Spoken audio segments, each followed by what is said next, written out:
This man married his dead fiancée, but why?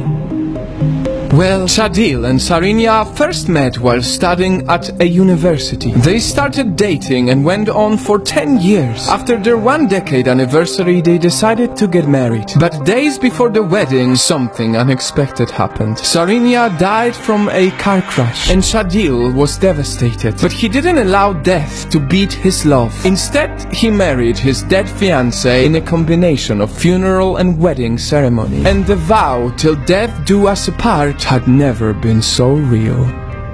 The next extreme love story: Anna and Boris were only married for 3 days when Boris left to join the army. They kissed goodbye, but both didn't expect they will see each other again after more than half a century, 60 years.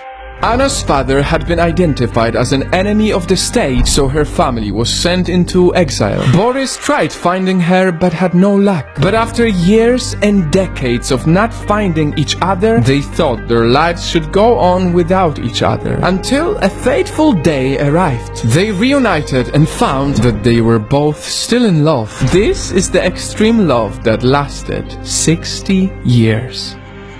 Seems like love knows no time, but the next one will prove us that love knows no distance. PK was a street artist and had no hopes of escaping poverty in India. One day, a beautiful Swedish woman named Charlotte traveled to India and saw his creations. She asked him to draw her a portrait. PK was so nervous he had to do her portrait 3 times. And on the 3rd time, he confessed his love. But Charlotte went back to Sweden and he couldn't do anything about it. They separated, but after almost 2 years, PK sold everything and bought a bicycle. Then the unimaginable happened. He cycled 6,000 miles and crossed continents to be with her. And in the end, it was all worth it because they got married.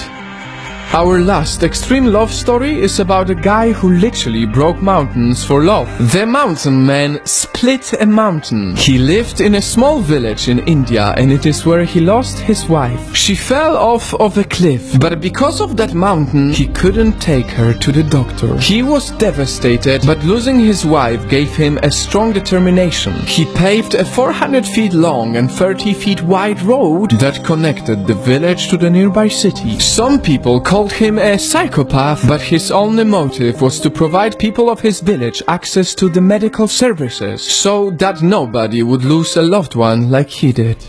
This is the proof that love can give you power to literally move mountains. This is beautiful.